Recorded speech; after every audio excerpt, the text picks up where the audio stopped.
രാവിലെ ഇറങ്ങിയത് അമ്മു വേണു. എന്താ ഇത്ര വൈകണോ? കുട്ടികളുടെ കല്യാണം കഴിഞ്ഞ അങ്ങനെ തന്നെയാ. ഓരോരുത്തരും അവരവരുടെ വഴി നോക്കി പോകും. അതിന് തന്നെയാണല്ലോ അവരെ കല്യാണം കഴിപ്പിച്ചു വിട്ടിരിക്കണേ. അല്ലെങ്കിൽ ഇത് മാഷയുടെ പിറന്നാളായിട്ട് ഉച്ചയ്ക്ക് അച്ഛൻ്റെ കൂടെ ഊണ് കഴിക്കാനും കൂടി നിൽക്കാണ്ട് പുറത്തു പോവോ?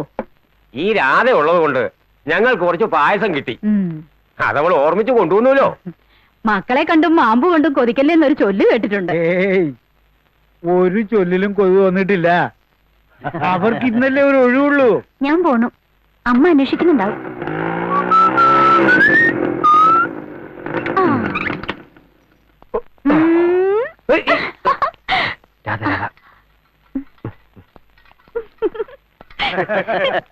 വന്നോ? ഇപ്പൊ പറഞ്ഞേ ഉള്ളൂ നിങ്ങളുടെ കാര്യം. എന്തെങ്കിലും കഴിച്ചോ നിങ്ങൾ? ഞങ്ങള് ഹോട്ടലിൽ നിന്ന് കഴിച്ചു. കല്യാണം കഴിഞ്ഞതോടെ വേണു ആളാകെ മാറി. അച്ഛന്റെ പിറന്നാളാണെന്നുള്ള കാര്യം മറന്നു. അതെ, വേണോട്ടൻ എന്നോട് പറഞ്ഞില്ല. ഇതൊക്കെ പറഞ്ഞിട്ട് വേണോ അന്വേഷിച്ചറിയണ്ടേ?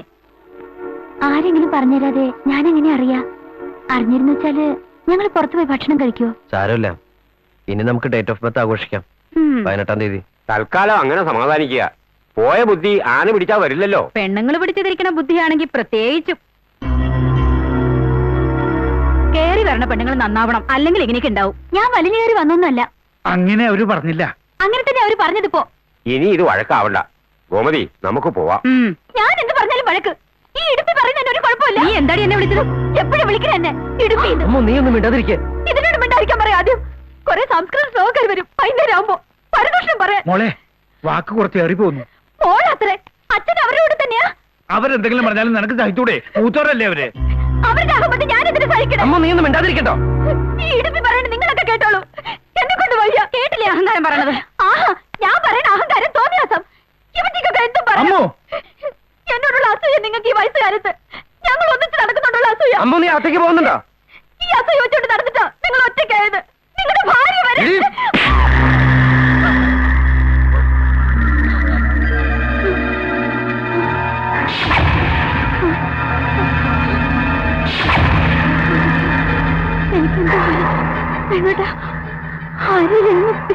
നന്ദ നന്ദ നന്ദ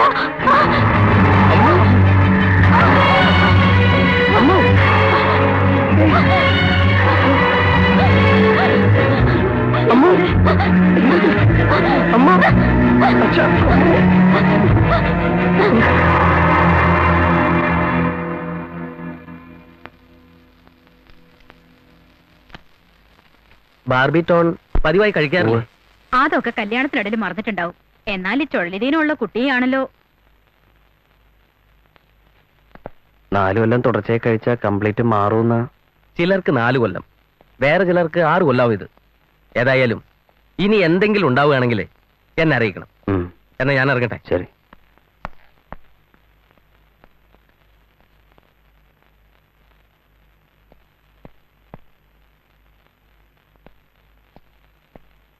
വേണു, സുഖമില്ലാത്ത കുട്ടിയാണ് അമ്മൂന്ന് നിനക്ക് നേരത്തെ അറിയായിരുന്നു അല്ലേ? എന്നോട് പറഞ്ഞില്ല. ആരോടും പറഞ്ഞിട്ടില്ല. ലോകം മുഴുവൻ അറിയിക്കേണ്ട കാര്യമല്ലേ ഇത്. എന്നാലും നിന്നെക്കൊണ്ട് സുഖമില്ലാത്ത ഒരു കുട്ടിയെ. ഇതൊരു മഹാരോഗമൊന്നുമല്ല അച്ഛാ, ക്യാൻസറോ പകർച്ചവ്യാധിയെ പോലെ. എന്നല്ല ഞാൻ പറഞ്ഞത്. വേണ്ടാന്ന് വെച്ചാ വേണ്ടാന്ന് വെക്കായിരുന്നു. ഇനി പറ്റില്ലല്ലോ. ഇപ്പോഴല്ല, നേരത്തെയും പറ്റില്ല അച്ഛാ. എനിക്ക് എന്തെങ്കിലും പറയാൻ കഴിയുന്നതിന് മുന്നേ ഗൗരിയുടെ കാര്യം പറഞ്ഞ അച്ഛനെന്നെ നാവ് കെട്ടിട്ടല്ലോ. പെരം നിറഞ്ഞിരിക്കുന്ന പെൺകുട്ടികളുടെ. നീ എന്നെ പരിഹസിക്കുകയാണോ?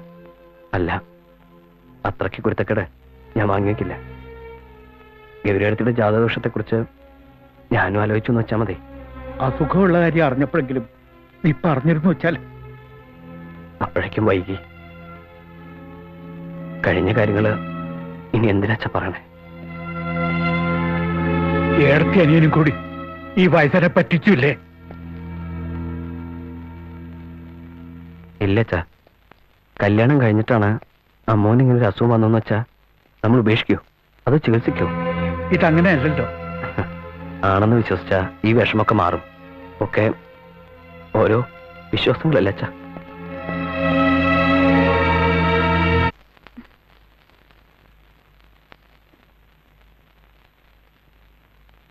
വേണുട്ടിനവിടെ ഡോക്ടറെ പറഞ്ഞേക്കാൻ പോയതാ.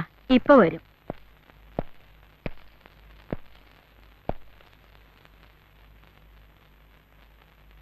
ഭേദമുണ്ടോ? മരുന്ന് കഴിക്കാറുണ്ടായിരുന്നില്ലേ? 1-2 ദിവസം കഴിച്ചില്ലെന്ന് തോന്നുന്നു. അവിടെ ആവുമ്പോ നന്ദൻ ഓർമ്മിച്ചെടുത്തു തരും. ഞാൻ ഇടയ്ക്കത് മറക്കും. പതിവാ.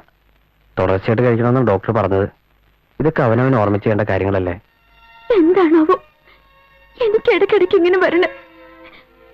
പൂജയും പാട്ടും എത്ര കഴിച്ചു, മരുന്ന് എത്ര കഴിച്ചു. എന്നോട് അരിപ്പ് തോന്നുന്നുണ്ടാവും. എന്താ ഇത്? സമാധാനായിട്ടിരിക്കെ.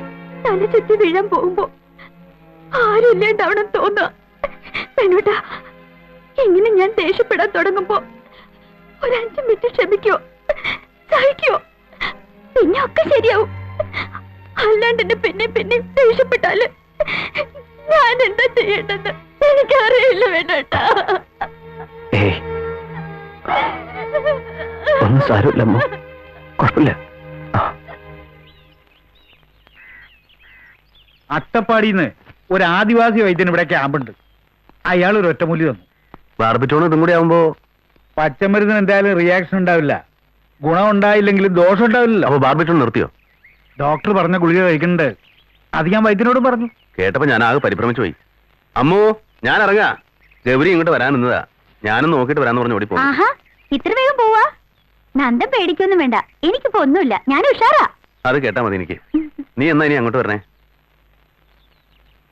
നിങ്ങൾ അങ്ങോട്ട് വന്നില്ലെങ്കിലും എനിക്ക് നിങ്ങളെ ഒന്ന് കാണാതിരിക്കാൻ പറ്റില്ലല്ലോ. ഞാൻ ഇടയ്ക്ക് വരാം. അച്ഛാ.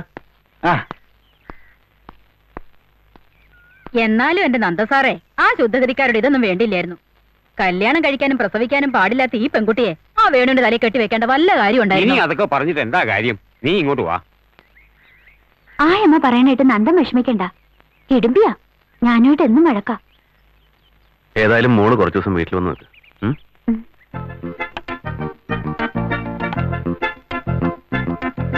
ഇങ്ങോട്ട് തരൂ, ഞാൻ അറിയാം. വേണ്ട, ഞാൻ ചെയ്തോളാം. തരൂ അച്ഛാ. നീ കൈ മുറിക്കും. ഒന്നുമില്ല.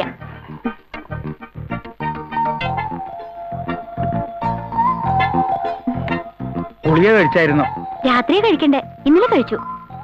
അച്ഛാ, ഞങ്ങളുടെ മുറിയുടെ മച്ചടിച്ചു വരാൻ ഒരാളെ വിളിക്കണം. അതിനെന്തിനാ ഒരാള്?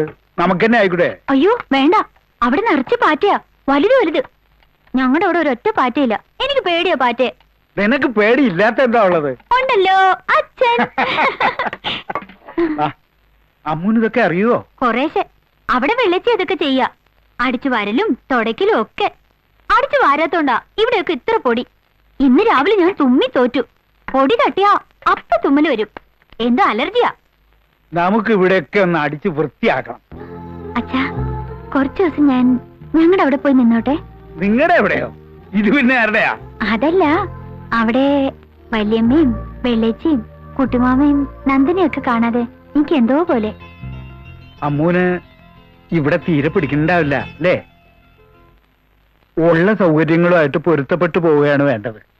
തുടക്കത്തിൽ ഇത്തിരി വിഷമങ്ങളൊക്കെ ഉണ്ടാവുന്നേ ഉള്ളൂ. അപ്പോ ഇനി എനിക്ക് ഞങ്ങളുടെ അവിടേക്ക് പോകാനേ പറ്റില്ല? എപ്പോ വേണേലും പോകാലോ. അച്ഛാ, എന്നെ ഞങ്ങൾ കുറച്ചു ദിവസം അവിടെ പോയി നിൽക്കട്ടെ? നിന്നോളൂ, എനിക്ക് ഒരു വിരോധമില്ല. വേണോട്ടിന് വിരോധം ഉണ്ടാവും. സമ്മതിക്കില്ല. അല്ല, എനിക്ക് സമ്മതമല്ല. അച്ഛനോട് ഒറ്റയ്ക്കാക്കിട്ട് പോകാൻ എനിക്ക് സമ്മതമല്ല. അതൊട്ട് എന്നോട് പറയാൻ വേണ്ട. എന്റെ കാര്യമൊക്കെ നോക്കാൻ എനിക്കിപ്പോ ശേഷിയുണ്ട്.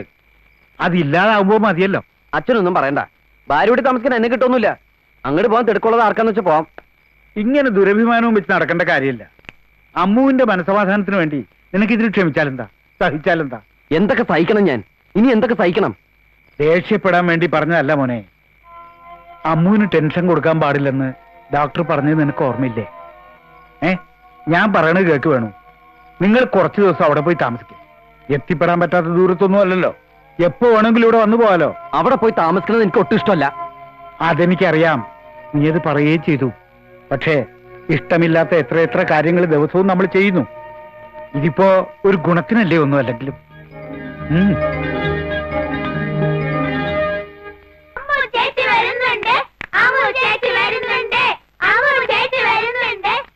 അല്ല, അവരിതുവരെ എത്തിയില്ലേ ഗൗരി? രാവിലെ പുറപ്പെട്ടപ്പോ എത്ര സമയം കഴിഞ്ഞല്ലോ.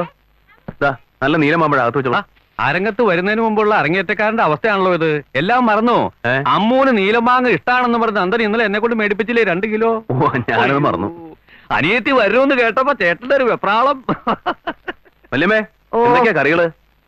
എല്ലാം ഉണ്ട്. വന്നു കയറുമ്പോ ഇനി അതിനകത്തൊരു വഴക്കുണ്ടാക്കണ്ട. കായ്പക്ക കൊണ്ടാട്ടുണ്ടാക്കിയിട്ട് പിന്നെ വെള്ളരിക്കൊണ്ട് ഒരു പുളിശ്ശേരി. പായസം പാലട തന്നെ മതി. അതിന്റെ പിന്നെ അവൾക്കൊന്നും വേണ്ടല്ലോ. അതൊന്നും കുഞ്ഞു പ്രത്യേകം പറയണമെന്നില്ല. എനിക്ക് വല്യമ്മക്കെല്ലാം മനപ്പാടാ.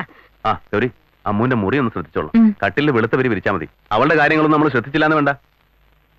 ആ അത് ചോദിച്ചല്ലോ. വേണുവിന് പ്രത്യേകിച്ച് ഇഷ്ടങ്ങൾ വല്ലതും ഉണ്ടോ? അമ്മൂന്റെ കാര്യത്തിനടക്കം അവന്റെ കാര്യങ്ങളൊക്കെ മറന്നു. എല്ലാ കൂട്ടത്തിലും കൂടുന്ന സ്വഭാവം അവന്റെ. പ്രത്യേകിച്ച് ഇല്ല, അങ്ങനെയൊന്നും ആ അങ്ങനെ ആൺകുട്ടികൾ.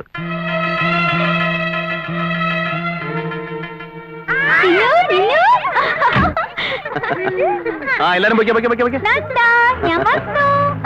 കണ്ടിട്ട് ഒരുപാട് നാളായ പോലെ അല്ലേ? വന്ന് നിനക്കൊരു സാധനമായി വെച്ചിട്ടുണ്ട്. വാ ഇങ്ങോട്ടാ, ഞാൻ അകത്തുകൊണ്ടേ വെക്കാം. ഞാനൊന്ന് പോയി നോക്കട്ടെ. വേണ്ട, നീ വെയിലത്ത് തൊടിയിലേക്കൊന്നും ഇറങ്ങണ്ട. അതിന് ഞാനൊന്ന് കാണട്ടെ നന്ദാ. പൈക്കുട്ടിയെ മൂരിക്കുട്ടിയെ വിളിച്ചേ. പൈക്കുട്ടിയെ മോളെ, അതിനും പുള്ളിയുണ്ട്. നീ വന്ന കാലം അങ്ങോട്ട് ഇങ്ങോട്ട് ഓടി നടക്കണ്ട. വാ അകത്തേക്ക് വാ.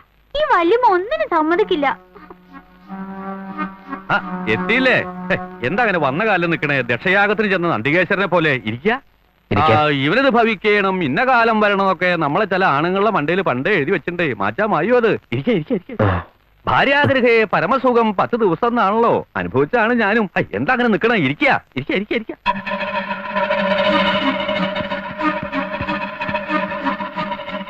ആഹാ, നീ ഇവിടെ തന്നെ നിക്ക.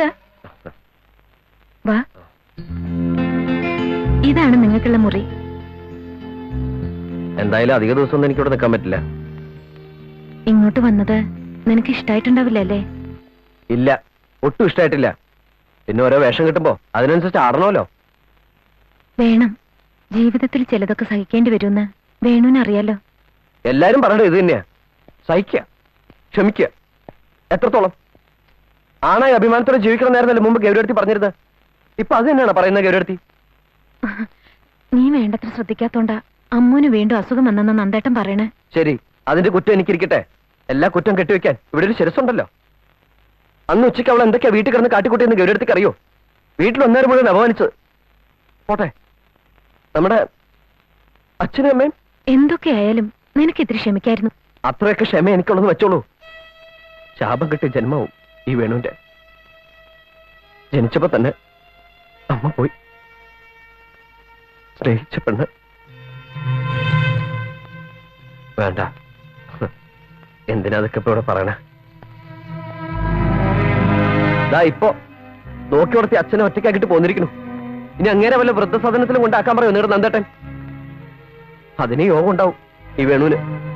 വിധിയുമായി അഡ്ജസ്റ്റ് ചെയ്യാൻ പഠിക്കണം നമ്മള്. വിനയം കൊണ്ട് ഒരു അബദ്ധം ഉണ്ടാവില്ല.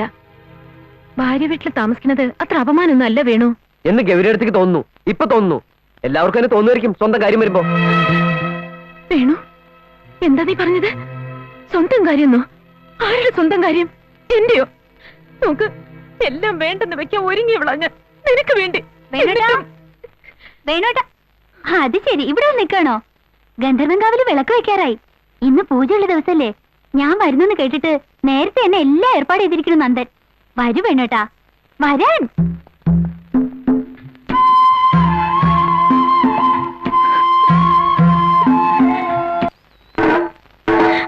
തുടങ്ങാറായില്ലേ പരമ? നന്ദൻ പറഞ്ഞല്ലേ തുടങ്ങാറായിന്ന്. വെളിച്ചപ്പാടും കുറുപ്പും വരണം. കൊട്ടാൻ പരമൻ റെഡിയാ. വേണോട്ടാ, ഇതാണ് വെള്ളച്ചി തലണ പരമൻ. ഈ പരമന് ചാരായി മാറ്റി കൊടുക്കുന്ന ഗന്ധർവന്മാരാ. അമ്മൂട്ടി വെറുതെ പറഞ്ഞതാ. ഞാനൊന്ന് മുങ്ങി കുടിച്ചിട്ട് വരാം. ഞാൻ പറയണല്ല, വെള്ളച്ചി പറയണ. ആ എന്താടാ ഉണ്ട ക്ലാസ് കുരിഞ്ഞിരിക്കുന്നേ? പിണക്കോ? ഇല്ല. വേണോട്ടാ, ഇതാണ് എന്റെ സാമ്രാജ്യം. ഇനി വേണോട്ടിന്റെ എല്ലാ കാര്യങ്ങളും നോക്കുന്നത് ഞാനാ. ഡ്രസ് അലക്ക, ചായ ഉണ്ടാക്കി തരിക, ഷൂ പോളിഷ് ചെയ്യാ ഒക്കെ. അത് നടന്നേനെ. ചായ ഉണ്ടാക്കാൻ കൂടി അമ്മവെച്ചിക്ക് അറിയില്ല. പൊടി ഞാനതൊക്കെ അവിടുന്ന് പഠിച്ചു. അമ്മവെച്ചേ, വെള്ളം തിളപ്പിച്ചിട്ടാണോ ചായപ്പൊടി ഇടുക, അതോ ചായപ്പൊടി ഇട്ടിട്ടാണോ വെള്ളം തിളപ്പിക്കുക? പൊടി ഇവിടുന്ന്.